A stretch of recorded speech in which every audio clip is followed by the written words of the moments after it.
What's up guys? Welcome to my YouTube channel at for today's video ituturo ko sa inyo kung paano magkaroon ng online account sa my SSS. Importante guys na magkaroon kayo ng online account sa my SSS. Ito yung user ID at password na sinasabi ng mga members.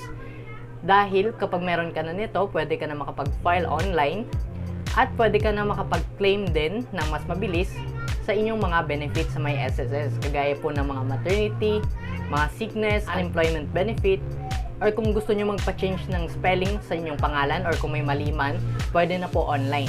Kaya sa video na ito, ituturo ko sa inyo ang step-by-step process kung paano magkaroon ng online account sa my SSS. Kaya siguraduhin mo lang na tumutok sa video na ito hanggang dulo para malaman mo ang tamang proseso. Kaya wag na natin patagalin pa, let's start!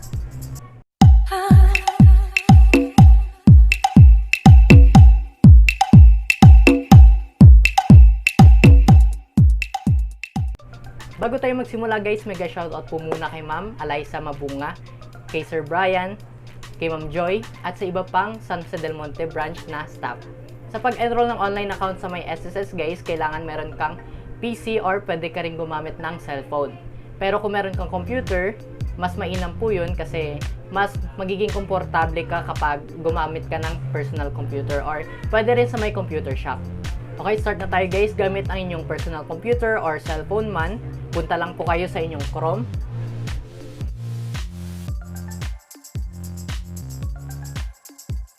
Or browser kung anong meron man. Tapos type nyo lang po dito www.sss.gov.ph.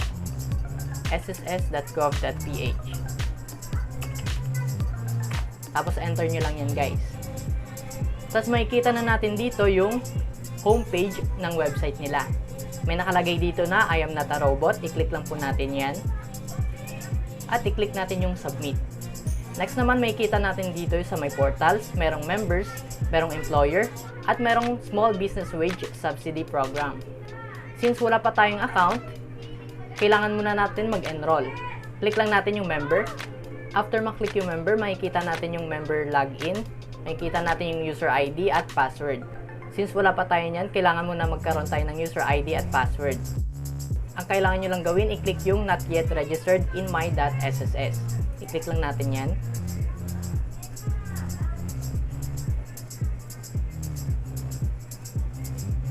At ngayon makikita na natin dito yung next page. Nakalagay dito yung reminders.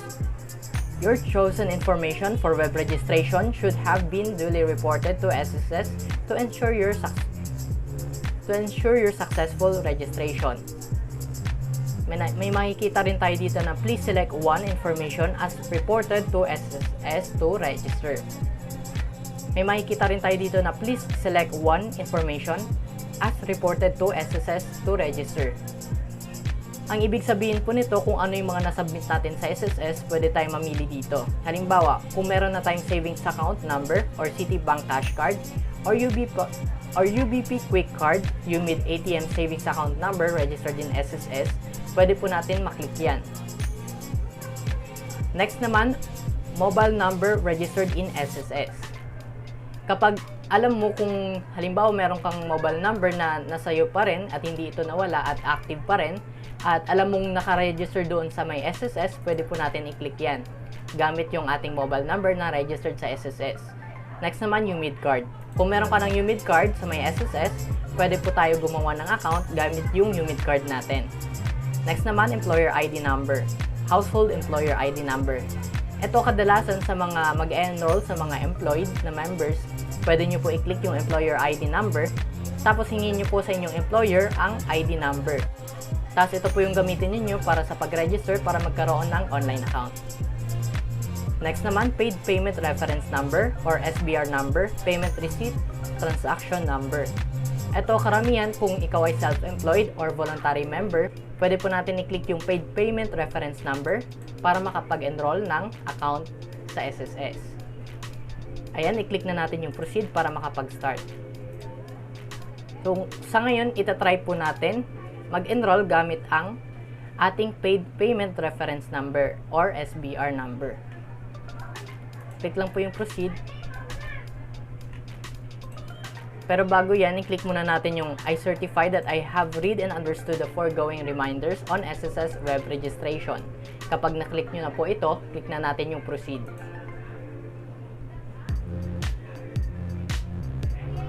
Next, may kita na natin dito yung select one information as reported to SSS to register. Kagaya na nga ng sinabi ko kanina, kung anong meron ka dito na naka-registered sa may SSS, i-click mo lang po yun para sa pag-register ng online account sa my.sss. Since sa ngayon, ituturo ko ngayon sa inyo muna ang gamit ng Paid Payment Reference Number or SBR Number Payment Receipt Transaction Number.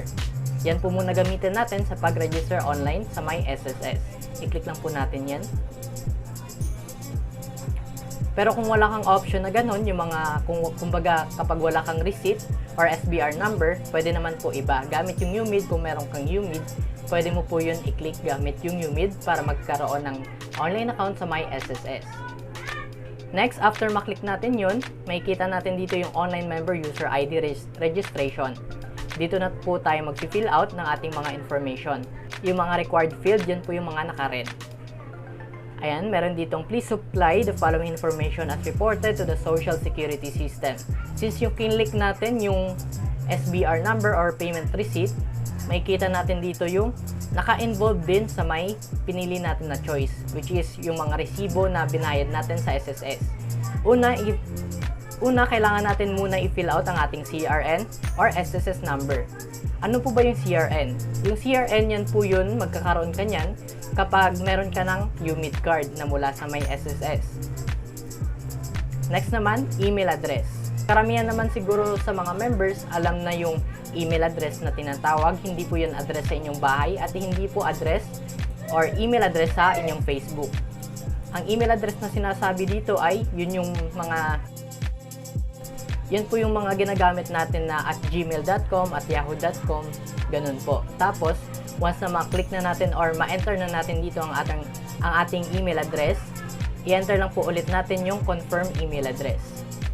Next, length must be 8 to 20 characters. First character must be alphabetic. No special characters except underscore. Example, 1 underscore cruise 1, 2, 3, 4. Dito sa may sabi dito na length must be 8 to 20 characters, yan po yung preferred user ID. Yun po yung kanina, bago tayong pumasok dito, may nakalagay po doon na user ID at password. Ngayon, dito na po tayo gagawa ng ating sariling preferred user ID at password. Para magkaroon kayo nun, kailangan muna natin tapusin ito. Next, the following characters are not allowed. Ito po yung mga hashtag, %, hindi po yan pwede. Next naman, surname, last name, lagay nyo lang po dyan. Given name, middle name, date of birth. Next, mailing address, Philippine address, room, floor, unit number, and building name. Lagay nyo lang po dito. House and lot, and block number. Sa may mga block 1, block 2, mga ganun po, dito nyo po ilalagay sa may second box. Street. Kung merong street, ang inyong, karamihan meron naman po, ilagay nyo lang po ang inyong street. Subdivision, kung ikaw ay nakatira sa subdivision, lagay nyo lang po ang inyong subdivision. Next, may makikita kayo dito na Metro Manila at Province. Kung ikaw ay taga Metro Manila, automatic naka-check na po yan. Kapag ikaw ay nakatira sa province, click mo po yan. Mga halimbawa po ng province, ito po yung Abra, Aklan, hanggang sa Zamboanga, Sibugay. Ayan, kung hindi ka taga Metro Manila, simple lang naman yan, click mo lang po yung province. Next, city or municipality.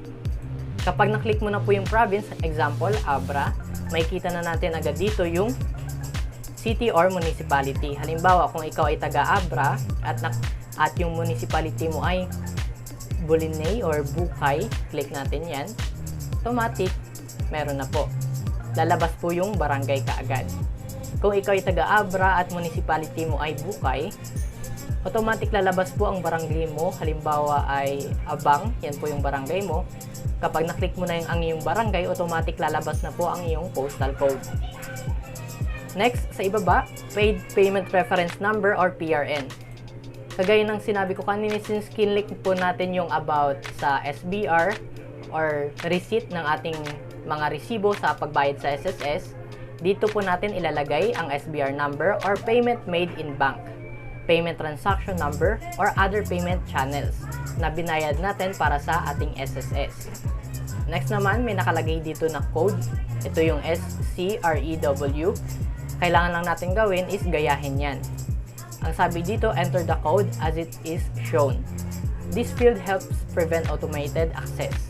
Kaya kailangan kopyahin po natin kung anong nakalagay dito or kung ano ang nakikita ninyo. Kapag tapos na, i-click po natin yung box na ito at i-accept ang the terms of service ng SSS. Pero bago yan, basahin po muna ninyo yan kung tungkol saan ito. Next, kapag okay na lahat, kailangan mo lang po yan i-review at i-click po yung submit. Next step na tayo guys, kapag na-click mo na yung submit, ganito na po yung lalabas. You have successfully submitted your SSS web account registration application. Kindly check your email for the system application. Thank you. Ayan, punta lang tayo sa ating email. Ayan, nag-appear na kagad guys. Click lang natin yung email ng SSS.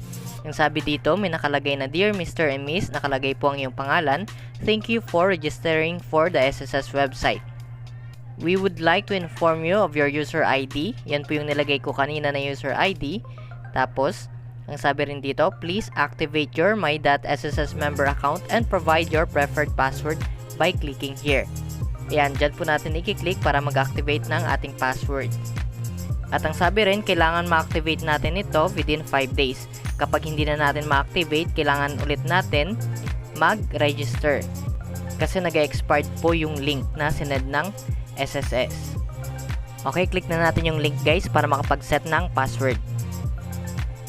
Ayan, ganito po kagad yung lalabas. To activate your my.sss account and nominate your preferred password, please provide the last 6 digits of your CRN or SSS number you entered in my.sss registration. Baling hinihingi muna ay i-enter natin dito yung last 6 digits ng ating SSS number. Bilangan nyo lang guys yung huling 6 digits, tapos i-enter lang natin dito, tapos kapag okay na, i-click lang natin yung submit. Ayan, ito yung last 6 digits. Click lang natin yung submit. Tapos ganito na po yung lalabas. Kailangan i-enter natin dito ang ating preferred password. Next naman, i-confirm natin ulit ang nilagay natin sa my preferred password. At ang sabi rin dito, length must be 8 to 28 alphanumeric characters. First character must be alphabetic. At kailangan no special characters and must be different from the user ID. Kaya kung ano ang user ID na nilagay mo kanina, kailangan iba rin po sa my password para hindi po komplikado. Pero make sure sa paglagay ng preferred password, kailangan po kabisado mo para hindi ka na po mahirapan. Kapag okay na guys, na-enter mo na ang preferred password at confirm preferred password, click na natin yung submit. Ayan, nabuksan na natin ang ating my.sss online account sa my SSS. Makikita mo na dito ang iyong pangalan, SSS number, at merong home, members info, inquiry, e-services, payment reference number, RTP, LPRN, at logout. Sa may members info, dito mo makikita guys yung member details. Makakapag-update ka rin ng iyong contact info, makakapag-change ng password, makikita mo rin ang iyong employment history, appointment system, UMID SSS ID details. Sa next video guys, ituturo ko sa inyo kung paano mag-appointment sa may SSS.